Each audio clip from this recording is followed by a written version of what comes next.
네, 반갑습니다. 오랜만에 여러분들 뵙습니다. 하도 오랜만이라 제가 간사님한테 아까 시작 전에 언제 했었습니까 했더니 제가 여러분들 1월 달에 뵙고 2, 3월 2달 못 뵙고 이렇게 또 뵌 것 같습니다. 잠시 제가 화면 공유하도록 하겠습니다.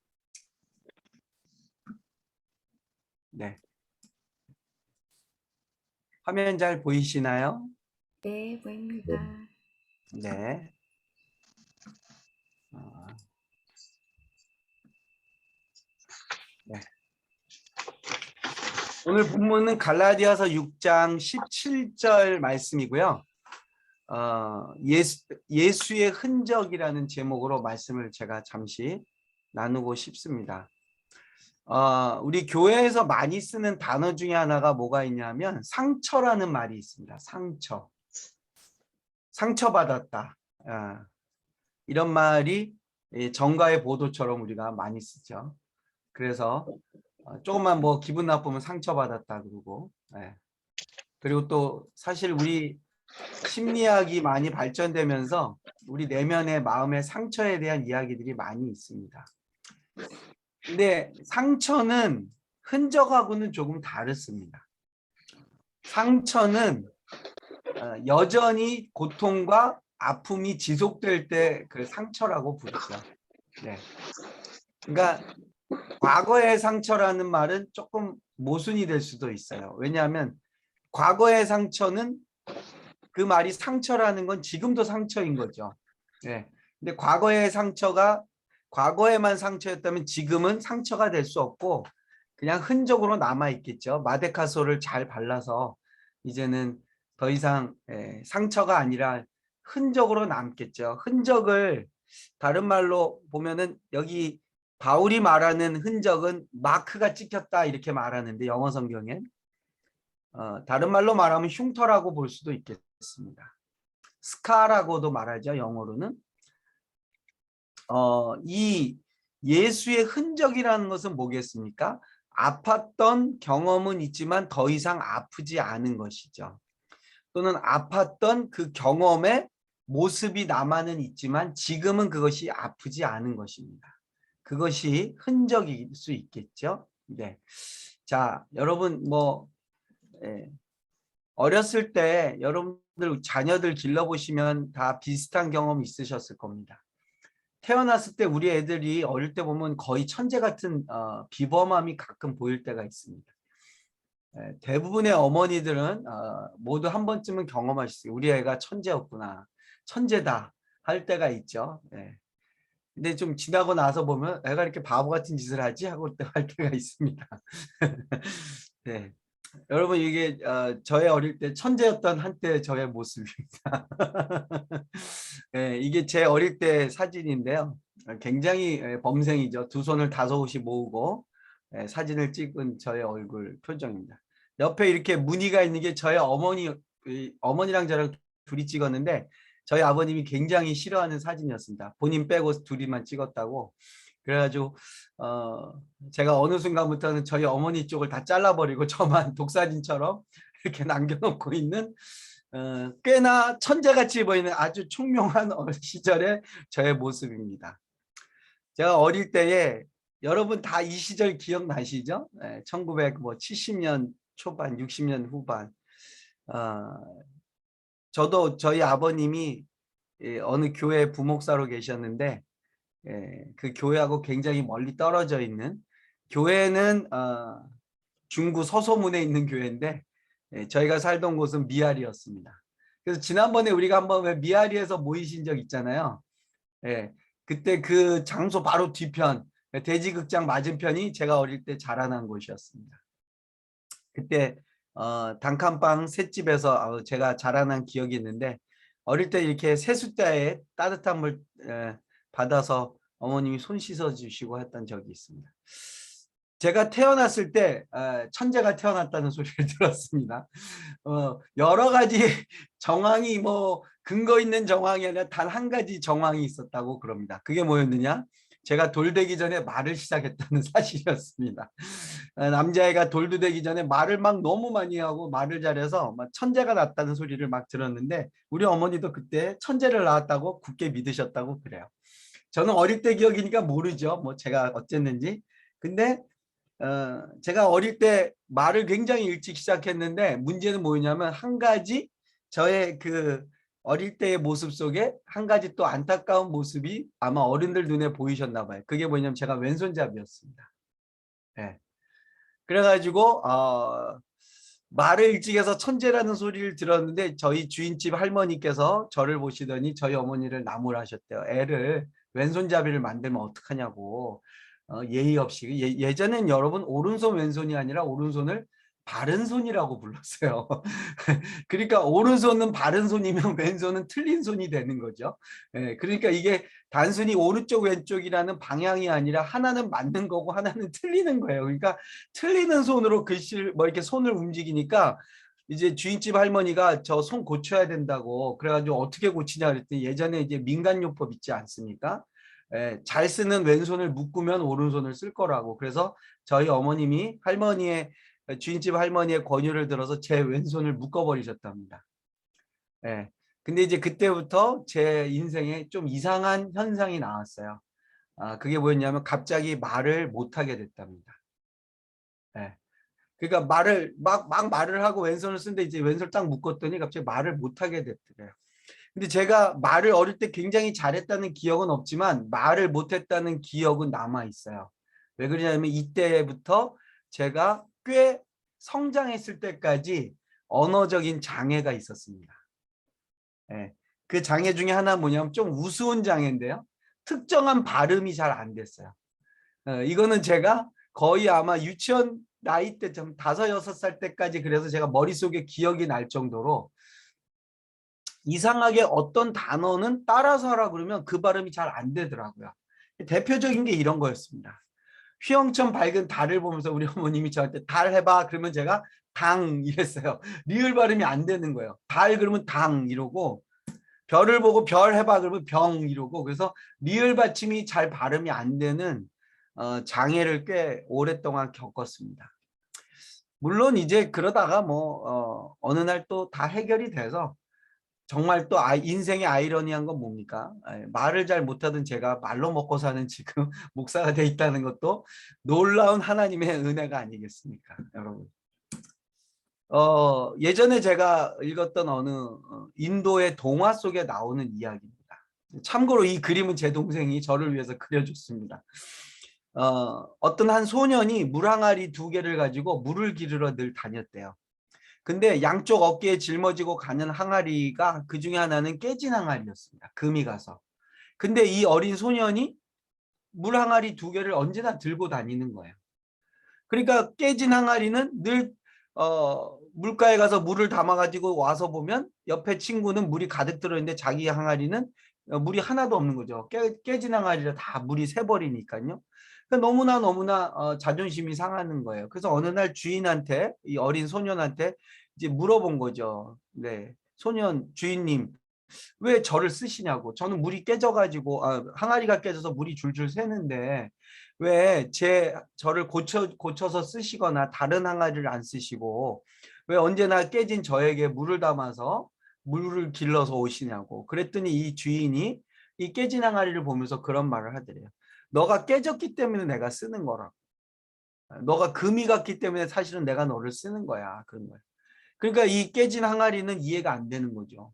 아니 물을 담지 못하는 저를 왜 쓰십니까? 그 저를 쓰는 이유가 무엇입니까? 했더니 이 어린 소년이 깨진 항아리를 늘 지고 다니는 이유가 있었던 거예요. 그게 뭐였냐면은 이 깨진 항아리는 물을 길러오는 게 목적이 아니었어요. 먼 거리를 다니면서 이 어린 소년이 길가에 아무것도 없는 황량한 길을 가면서 심심하니까 깨진 항아리를 통해서 길가에 물을 주는 일을 하게 된 거예요. 그리고 그 물이 떨어지는 곳에 꽃씨를 심어서 이 항아리를 지고 물을 길러오면서 길가에 뿌려진 꽃씨 위에 물을 주는 일을 이 항아리가 했던 거죠. 우리가 볼 때는 문제가 있는 인생이 있어요. 문제가 있어요. 깨진 항아리예요. 그야말로 터진 웅덩이 같은 거죠. 아무리 무언가를 쏟아부어도 아웃풋이 제대로 안 나오는 것 같아요. 여러분 회사에도 이런 직원 있지 않습니까? 신중에 신중을 기해서 뽑아놨더니 깨진 항아리야. 맨날 질질 흘리고 실수하고 직원들하고 서로 잘 못 어울리고 거래처 가서 사고 치고 이런 직원들이 있습니다. 우리 회사 안에 있는 깨진 항아리죠. 그런데 주인은 그 깨진 항아리를 그대로 사용하고 있어요. 왜냐? 이 깨진 항아리의 깨어짐이 주인한테는 또 다른 목적과 이유가 된다는 겁니다. 여러분 우리가 깨졌다라는 게 뭐겠어요? 인생에 어떻게 보면 상처죠. 부끄러움이에요. 아까 제가 보여드린 것처럼 저의 천재같이 일찍 시작한 말을 비하면 왼손을 쓰는 핸디캡. 이게 핸디캡이라고 말하죠. 장애를 가졌다라는 겁니다. 그런데 우리가 생각하는 것은 장애지만 하나님의 편에서는 그것이 장애가 아니라는 거예요. 얼마든지 하나님의 아름다운 꽃밭을 가꾸기 위한 하나님의 유효한 도구로 쓰임받을 수 있다는 사실입니다. 제가 몇 년 전에 목사님들하고 월요일마다 목공을 배우러 다녔던 적이 있습니다. 저 성수동에 굉장히 아주 유명한 목수 선생님을 어떻게 소개받아서 목사님 한 6명이 가서 열심히 목공을 배웠어요. 그분은 아주 제대로 가르쳐 주시는 분이라 끝날 때까지 못을 쓰지 않고 작품을 만드는 걸 가르쳐 주시더라고요. 다 못을 하나도 안 써요. 나무와 나무끼리 서로 딱 체결해 가지고 맨 처음에 이제 필통 만들고 그 다음에는 액자 만들고 뭐 이런 거 쭉 만들다가 마지막엔 이제 테이블도 하나 만들고 뭐 이렇게 해서 지금도 저희 집에 제가 그때 만든 작품으로 TV 옆에 선반장 같은 게 놓여져 있습니다.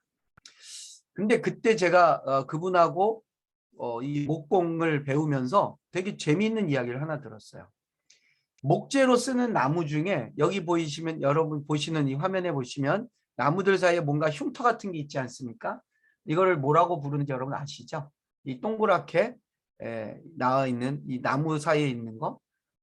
혹시 마이크 켜 계신 분이 아무도 안 계시나요? 우리 앤드류 목사님, do you know what this called in Korean?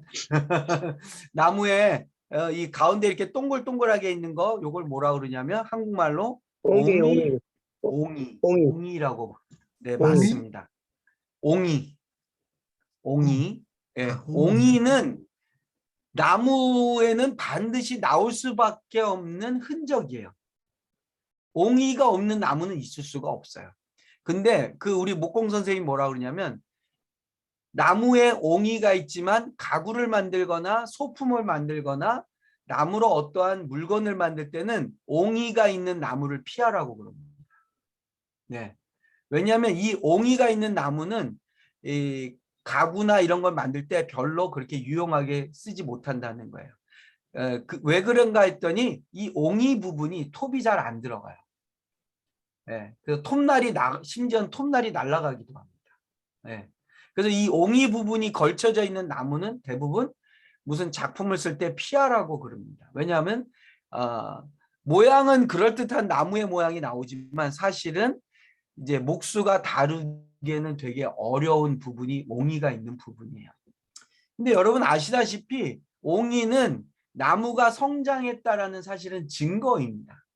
옹이가 왜 생기냐면요. 나무가 위로 쭉 뻗어서 자라가는데 나무는 위로만 뻗는 게 아니죠.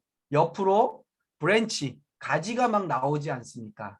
이 가지가 나오는 부분에 생긴 게 뭐냐면 바로 옹이입니다. 그래서 옹이는 뭐냐면 그 나무가 가지를 뻗어 나갔다라는 증거와 같은 거예요. 그래서 나무가 위로 자라다가 옆으로 빠져나가니까 어때요? 무게가 옆으로 힘을 받아야 되니까 이 옹이 있는 부분이 나무가 힘을 딱 지탱해서 견뎌주지 않으면 가지가 뻗어나갈 수 없어서 꺾여버리죠. 그래서 나무가 쭉 위로 자라다가 가지가 나갈 때는 그 부분이 힘을 받기 위해서 에너지가 모여지고 버텨주면서 옹이 자국이 생긴 거예요. 그러니까 옹이가 생겼다라는 건 뭐냐면 다른 말로 이 나무가 성장했다라는 증거입니다. 근데 여러분 실제로 우리가 좋아하는 나무의 모습은 이런 모습이에요. 매끈하죠. 전혀 흉터도 없고 흠도 없고 옹이 자국도 없어요. 예. 이러한 인생을 사람들이 되게 기대하고 이런 인생을 살려고 말합니다. 실제로 여러분 집안에 거실에 여러분 깔려 있는 원목, 우리 제 방도 이 바닥에 보면 이 저 원목으로 이렇게 나무 깔려 있는 거 보면요, 여기 옹이 자국 안 보입니다. 예쁜 나무 무늬만 쫙 있죠. 사람들은 이런 나무를 원해요. 예. 사실은 우리의 인생도 이런 인생을 원하죠. 여러분 최근에 스티브 잡스가 만들어낸 아주 혁신적인 제품이 바로 이 아이폰 아닙니까? 아이폰과 이 또 애플에서 나오는 제품의 특징이 하나 있어요. 그게 뭐냐면 바로 흉터 없는 제품이에요. 여러분 아이폰이나 아이패드나 뭐 애플사에서 나온 제품들 보십시오. 제가 가지고 있는 건 보여드릴까요? 뭐 이런 거 있습니다. 보면요, 흠도 티도 없습니다. 매끈합니다. 여러분 스마트폰 보십시오. 깔끔하죠. 그 깔끔한데 흉터 나거나 흠 나면 안 되니까 어때요? 또 거기다가 플라스틱 카바 씌우고 다닙니다. 회사는 처음부터 카바가 씌워져서 떨어뜨려도 금도 안 가고 흠도 안 생기고 기스도 안 나고, 기스라는 말씀 안 되는데, 예, 그러면 좋겠는데 요즘 현대의 트렌드는 뭐냐면 흉터 없는, 예, 흔적이 없는 아주 매끈한, 요즘 젊은 친구들 말하는 표현으로 표현하자면 아주 새끈한 그런 것을 추구한다는 거예요. 이게 뭐냐 하면 독일의 한 철학자가 그랬어요. 오늘날 현대인들이 추구하는 우리들의 모습이 뭐냐면 투명함이에요. 투명함. 근데 그 투명함이 내면적인 건강함을 보내주는 투명함이 아니라 나는 실수하지 않아. 나는 넘어지지 않아. 나는 잘못한 거 없어. 나의 과거는 언제나 깨끗해. 라는 것을 드러내려고 한다는 거예요. 마치 옹이 자국이 없는 이 깨끗한 합판을 쓰고 싶은 사람들의 마음이라는 거죠. 근데 여러분 놀라운 사실이 하나 있습니다. 이 옹이가 있는 나무가 필요한 때가 있어요. 네. 흉터 없는 옹이 자국이 없는 가구를 만들거나 바닥재를 쓸 때는 그런 것들을 원하지만 반드시 옹이가 있는 나무가 필요로 하는 그러한 때가 있습니다. 그게 뭐냐? 바로 우리의 선조인 조선시대 때 가옥을 짓는, 집을 지을 때에 들어가는 목재들입니다. 여러분 이게 지금 여러분 보시면 목조 가구의 형태를 안에서 비춰주는 사진입니다. 옆에 기둥들을 보십시오. 굉장히 큰 기둥들과 기둥을 엮어주는 대들보, 석가래가 있지 않습니까? 조선시대 때는 위에 이런 이제 아주 큰 집을 지을 때는 조선시대의 가옥의 형태는 위에 지붕을 얹죠. 그 지붕도 사실은 흙을 이겨서 구워낸 기와를 얹습니다. 그래서 굉장히 지붕이 무거워요. 거기다가 아주 부잣집들은요, 단열을 또 했답니다. 심지어는 기와를 얹고 그 안쪽 벽에다가 천정에다가 흙으로 발랐다 그래요. 황토흙을. 그러니까 여러분 생각해 보세요. 그 무거운 기와를 얹고 안쪽에는 황토흙을 발랐으니까 이 집이 벌써 지붕과 천정의 무게가 엄청난 거예요. 근데 그거를 견디는 나무들을 뭘 썼느냐? 여기 여러분들이 보시는 아주 큰 기둥과 석가래로 나무를 받치고 있는데, 여기 중요한 이 나무집을 지을 때 목조 주택의 원칙이 있어요. 그 뭐냐면 석가래와 기둥으로 쓰이는 나무에는 반드시 옹이가 있어야 됩니다. 옹이가 없는 나무를 쓸 수가 없어요.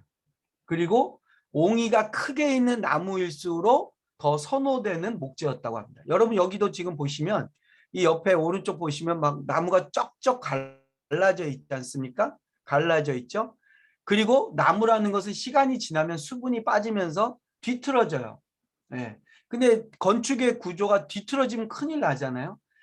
재미난 사실은 뭐냐면 나무는 처음부터 끝까지 갈라지는 특성이 있고요. 틈이 생기고 뒤틀어집니다. 이 갈라짐과 그리고 틈이 생기고 뒤틀어지는 것을 막아주는 게 뭐냐? 바로 옹이에요.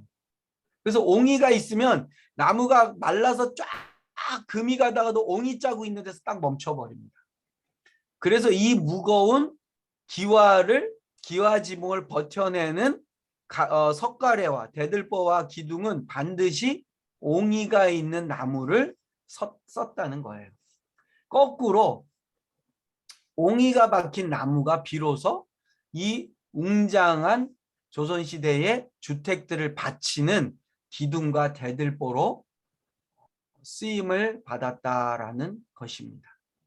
여러분, 우리의 인생이 사실은 다 상처나 흔적들을 가지고 있어요. 그런데 여전히 우리에게 상처로 남아 있다면 그것은 건강한 우리의 인생이 아니겠죠. 진짜 건강한 삶은 무엇입니까? 그 상처가 이제 아물어지는 거죠.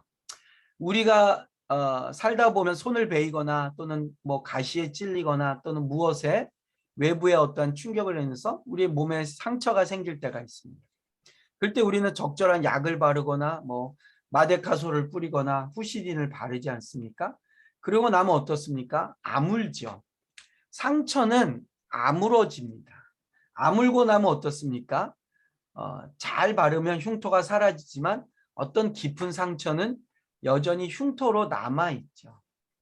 그러나 그 흉터는 여전히 우리에게 고통을 주지는 않습니다. 우리가 예수를 믿는다는 것은 무엇이겠습니까? 우리의 상처가 치유돼서 이젠 그것이 그냥 흔적으로 남을 뿐이죠. 많은 분들의 간증에서 우리가 은혜를 받을 때는 무엇입니까? 그 간증의 내용은 그 상처가 예수로 인해서 치유받아서 그냥 흔적으로 남아있을 때에 그것이 우리에게는 놀라운 은혜의 간증이 된다는 것입니다. 여러분, 예수님이 지금 고난과 십자가와 부활을 우리가 묵상하고 또 생각하면서 보내는 사순절 기간이고 다음 주가 이제 고난 주간입니다. 여러분, 부활하신 예수님 제자들에게 나타나셨을 때 무엇으로 부활의 증거를 보이셨습니까? 내가 부활했다라는 것을 무엇으로 제자들이 확인했습니까? 손에 못이 박혔던 자국, 칼에 찔렸던 허리, 그 자국들을 보여주셨어요. 예수님이 제자들에게 손에 못 박히셨던 자국을 보여주면서 제자들한테 시몬아 여기 살살 만져라 아직도 아프다 아직 안 아물었다 이러지 않으셨죠. 얘들아 내 이 창자국을 봐라 이거 얼마나 아픈지 아냐 여기 지금 고름 생긴 거 봐라 이러지 않으셨어요. 부활하신 예수님은 흔적은 가지고 계시지만 더 이상 상처가 아니라는 거예요. 여러분 우리가 예수님을 믿는다는 건 뭐겠어요? 예수님 때문에 계속 상처받는 게 아니에요. 우리는 오히려 예수라는 십자가의 흔적을 가지고 사는 사람들입니다. 그렇기 때문에 이 흔적은 경험의 증거물이에요. 내가 예수 때문에 지금은 이렇게 산다라는 경험의 증거물이 예수의 흔적이라는 것이죠. 우리 킹덤 컴퍼니는 뭐겠어요? 우리의 회사에 예수의 자국이 남아있는 것이라고 저는 생각합니다. 예수님의 자국이 있어야 되는 거예요. 어딘가는 저 사람은 야, 저 사람은 얼굴에 왜 저런 게 새겨져 있니? 야, 저 사람은 왜 손에 저런 게 있니? 야, 저 사람은 왜 말을 저렇게 하니? 할 때에 우리에게 물어볼 때 우리는 나한테는 예수의 흔적이 있어서 그래. 근데 이 예수의 흔적이 부끄러운 흔적이 아니죠. 창피함이 아니죠. 왜요? 예수의 흔적이 내 인생의 갈라짐과 틀어짐과 삐뚤어지는 것을 막아내주는 흔적이기 때문입니다. 그래서 여러분 사실은 우리에게 남아있는 예수의 흔적은 오히려 부끄러움이 아니라 우리가 주님 안에서 자랑할 거리가 되는 것이죠. 그래서 바울은 어땠습니까? 내가 그리스도의 십자가만을 드러내고 자랑하겠다 그러지 않습니다. 왜요? 이 십자가가 나의 인생의 틀어짐과 그리고 틈이 벌어지는 것과 뒤틀려지는 것을 막아주는 예수님의 구원의 흔적이 되기 때문이죠. 이 세상은 그런 흔적 없이 사는 것을 추구해요. 그래서 내가 원래부터 아무런 상처도 없었고 내가 과거에 어떤 문제도 일으킨 적이 없고 나는 완벽한 사람이라고 보이고 싶어 해요. 그러나 여러분 우리는 다 과거에 상처들이 있었고요. 내 인생 속에 보면 엎치락 뒤치락하고 기복이 있었고 오르내림이 있었습니다. 그러나 여러분, 우리는 그것들을 다 지워버리고 매끈한 인생이라고 말하는 것이 신앙의 승리가 아니라 오히려 그러한 틈이 나고 갈라지고 뒤틀어졌던 우리의 인생에 예수라는 옹이가 꽉 박혀서 십자가라는 옹이가 우리의 삶 속에 꽉 들어와서 이 예수의 흔적을 오히려 보여줄 수 있는 그러한 우리의 일터가 되시기를 축복을 드립니다. 우리의 어릴 적의 아픔들, 또 내가 회사를 일궈오면서 내가 겪었던 어떤 고통들, 심적 상처들 있습니다. 이제는 우리가 그러한 것들이 예수의 흔적으로 다 치유되시기를 축복을 드리고요. 뿐만 아니라 우리 사역 속에 또 우리의 사업 가운데 우리를 계속해서 상처 주는 혹시 그러한 일들이나 그러한 직원이나 그러한 거래처가 있습니까? 오늘 예수의 이름으로 그 부분을 옹이 자국으로 만들어내시고 그것이 우리에게 예수의 흔적이라고 간증할 수 있는 일들로 우리 주님께서 바꾸어 주시기를 축복을 드립니다. 아멘. 마치겠습니다.